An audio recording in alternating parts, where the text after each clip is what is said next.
Hello friends, welcome to Entertainly channel. இந்த பதிவில் நடிகர் சூர்யா நடிப்பில் கார்த்திக் சுப்பராஜ் இயக்கத்தில் உருவாக்கப்பட்ட ரெட்ரோ திரைப்படத்தின் விமர்சனத்தை பார்க்க இருக்கிறோம்.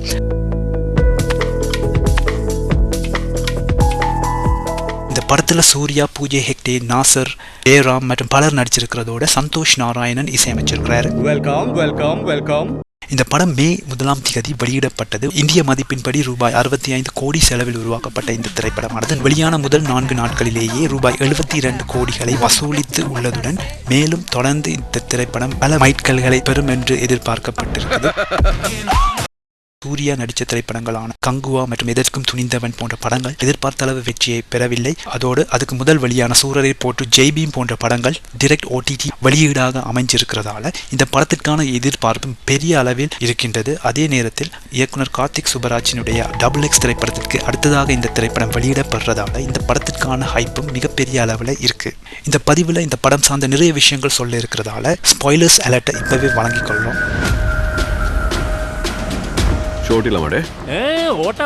தூத்துக்குடியில் இருக்கக்கூடிய ஒரு கேங்ஸ்டர், அவருடைய மனைவி இருவருக்கும் நீண்ட நாட்களாக குழந்தை பேர் இல்லாத காரணத்தால அவங்களுக்கு ஒரு சந்தர்ப்பத்தில் ஒரு குழந்தை கிடைக்கின்றது. அந்த குழந்தைக்கு பாரிவேல் கண்ணன், சுருக்கமாக பாரி என்று பெயர் சூட்டி அவர்கள் வளர்க்கிறார்கள். அந்த கேங்ஸ்டரோட மனைவி அந்த சிறுவனுக்கு அன்பை கொடுத்து வளர்த்து கொண்டிருந்தாலும் அந்த கேங்ஸ்டருக்கு அந்த குழந்தை மீது அந்த அளவு ஈடுபாடு இல்லை. பாரியை தன்னுடைய மகனாக ஏற்றுக்கொள்ள முடியாத ஒரு சூழல் இருக்கின்றது. ஒரு காலகட்டத்தில் பாரியை பார்க்க வேண்டிய முழு பொறுப்பும் அந்த கேங்ஸ்டருக்கு வருது.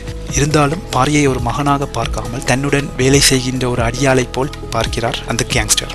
சிறு வயதிலிருந்தே சிரிக்க முடியாத ஒரு நிலையில் இருக்கின்றார் பாரி. ஒரு கட்டத்தில் தன்னை எதிர்த்து வர்ற சில ஆட்களை அடித்து துவம்சம் செய்கிறார் பாரி. அதிலிருந்து மகனாக ஏற்றுக்கொள்றார் அந்த கேங்ஸ்டர். படத்தோட பாசிட்டிவ்ஸ் என்று சொன்னால் நடிகர் சூர்யாவின் நடிப்பு மிக முக்கியமான ஒரு விடயம். ஆரம்பம் முதல் இறுதி வரையும் சூர்யா சார்ந்தே அதை நகர்ந்து சென்று கொண்டிருக்கும்.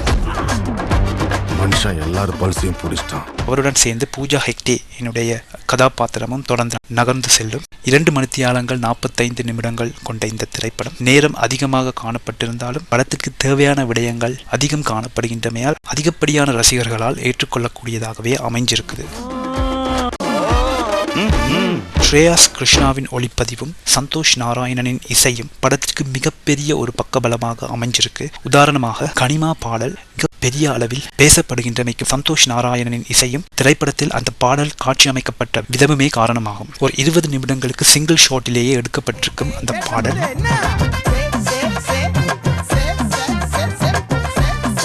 இடையிடையே கதையின் நகர்வுகளும் அமைந்திருக்கின்றது. சூர்யா, பூஜா ஹெக்டே ஆகியோரின் திருமண நிகழ்வின் போது உருவாக்கப்பட்ட அந்த பாடல் காட்சி மிகவும் வித்தியாசமாகவும் புது முயற்சியாகவும் அமைந்திருக்கும். சிறப்பான தரமான சம்பவம். மேலும் படத்தின் 2ஆம் பாகத்தில் முக்கிய இடம் வகிக்கக்கூடிய ஜெயராமினுடைய கதாபாத்திரம் சீரியஸாகவே சென்று கொண்டிருந்த முதலாம் பாதி 2ஆம் பாதியில் சற்று மெதுவாக செல்வது போல் அமைந்திருக்கும். 2ஆம் பாதியின் பாதி வரை நடக்கும் காட்சிகளின் தெளிவூட்டல்களும் ஒவ்வொரு விடயங்களும் ஏன் நடக்கின்றது, எது எதனுடன் சம்பந்தப்பட்டிருக்கின்றது என்று இறுதியில் தான் தெரிய வருகின்றது. அது கார்த்திக் சுப்பராஜின் ஸ்கிரீன் பிளேயினால் சிறப்பாகவே காண்பிக்கப்பட்டிருக்கும். படத்தின் பலவீனங்கள் என்னென்ன என்று பார்த்தோம் என்று சொன்னால் 2ஆம் பாதி சற்று மெதுவாக நகர்வதனால் சில ரசிகர்களால் ஏற்றுக்கொள்ள முடியாத ஒரு சூழல் காணப்படுகின்றது.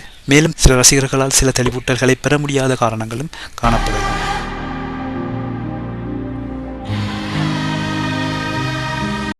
மேலும் படத்தின் ட்ரெய்லர் மற்றும் டீசரில் காதல் திரைப்படமாகவே காண்பிக்கப்பட்டிருக்கும், விளம்பரப்படுத்தப்பட்டிருக்கும்.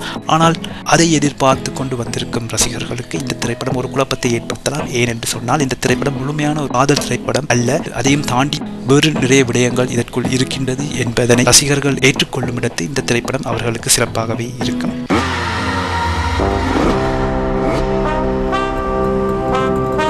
மொத்தமாக ரெட்ரோ திரைப்படம் ஒரு வித்தியாசமான முயற்சி.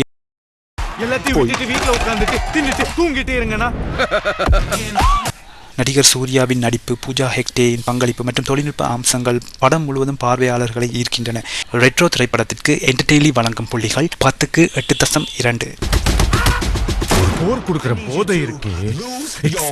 சூர்யாவின் அடுத்த திரைப்படமான சூர்யா 45ம் இனிவரும் காலங்களில் அதற்குரிய அப்டேட்ஸ்கள் வெளிவர இருக்கின்றன. இதையும் நாங்கள் எங்களுடைய சேனலில் தொடர்ந்து உங்களுக்கு வழங்குவதற்கு காத்துக் கொண்டிருக்கிறோம். இந்த பதிவு உங்களுக்கு பிடித்திருந்தால் லைக், காமெண்ட், ஷேர் செய்யுங்கள். எங்களுடைய சேனலை சப்ஸ்கிரைப் செய்து எங்களுக்கு ஆதரவளியுங்கள். மீண்டும் இன்னும் ஒரு சுவாரஸ்யமான திரை விமர்சனத்தில் சந்திப்போம்.